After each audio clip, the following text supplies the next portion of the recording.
bandied around was that 75% of funds could be first quartile by a metric. And if you say there are 3 or 4 generally accepted metrics that people are using.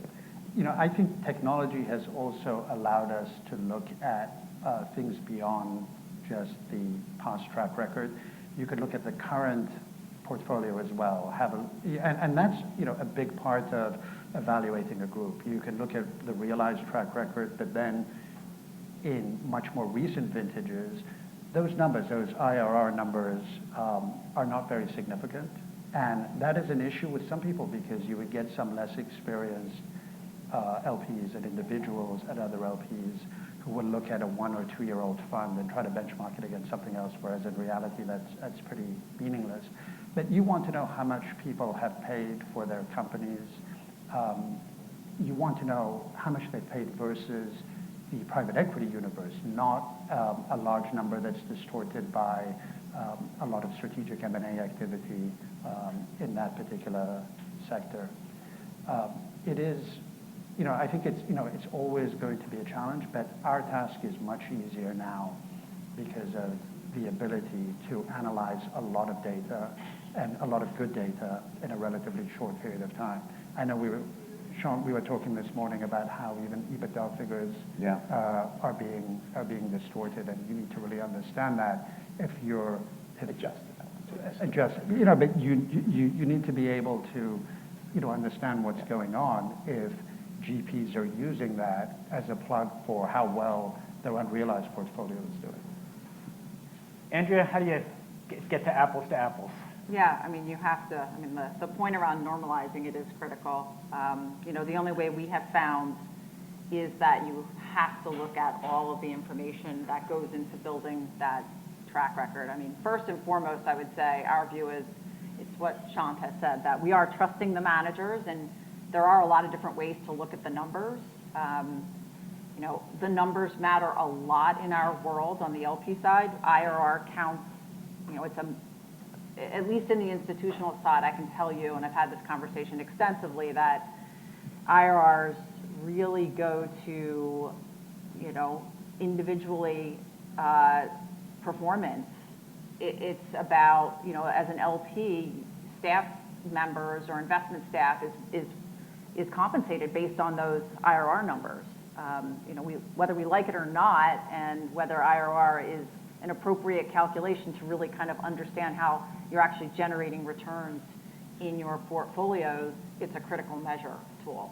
So we're trying to strip apart, everything first to bring it down to the investment level so we can actually understand, some of what Hus has said, what sectors are they buying and who bought in each of those sectors, what are they actually doing, what purchase price multiples are they paying, what growth rates are they achieving, both at a revenue and at an EBITDA level. We're trying to kind of rebuild that track record so we can see how they're actually doing it. And some of that is qualitative. This is a bit of art. It's not all science, but you need to use those numbers in order to kind of build out and tease out the art of how are they actually creating these portfolios. And then once you've done that, I would say, there are a lot of things we can apply to these, not just IRR, but to the portfolio in order to get, to improve the performance. And one of them is, changing your fee schedules in a way that allows you to reduce the J-curve impact at the outset of the fund. And the second, I would say, there's a few of these tools, but we talked about, bridge loans. That is increasingly a tool that GPs use as a way to manage their cash flows, but also as a way to improve, frankly, the performance of the funds. Now, it can cut both ways, and we have seen it cut both ways. And so what we're trying to do is understand what tools are they using that they're applying to their performance, which perhaps either adds to it or detracts from it. And so we'll strip all of that out. We pull all the noise apart and try to really understand fundamentally what drives their performance. And then once you do that, and you've done it across, in our case, over 4,500 funds, you can really see the differences. You can look for patterns. It's a lot of pattern recognition. And it's, how to, analyze that data in a way that gives you a constructive measure of one GP versus another, or one vintage year versus another, or one sector versus another. I mean, you're doing a lot of data analysis to really fundamentally understand where you're generating the best performance. And you can't just look at it one way. I mean, you have to cut the data. When we run it for our clients, we behind the scenes have cut that data probably 20 to 30 different ways intentionally once we have the information. But it's the information from the GPs and their performance which allows us to do that assessment. Shant, do you want to react to that from the GP side? No, I mean, I agree. We have learned a lot from our LPs. I'll be candid about that. Over this evolutionary period, as they're doing this type of analytical work, we're learning from that as to how people are looking at us. And if we're going to be proactive about providing information to our existing investors, as well as attracting new investors, we have to be all over that. So we're looking at our own data in ways that some of our LPs would do it.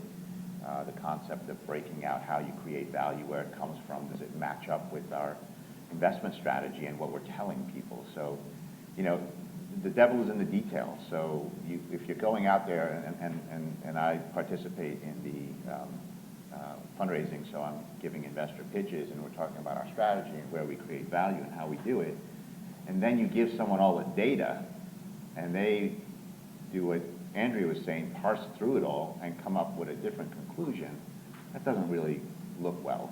So we want to be sure that what we're telling people is in fact the results of the data, and it's supported by the data. And it's not a perfect science, and there are a lot of qualitative issues that come into play. The consistency of your approach, did you learn from the mistakes, and did you make changes that had an impact on subsequent funds? Those types of things are part of the relationship, are part of the non-qualitative matters, but the LP-GP relationship is a complex one.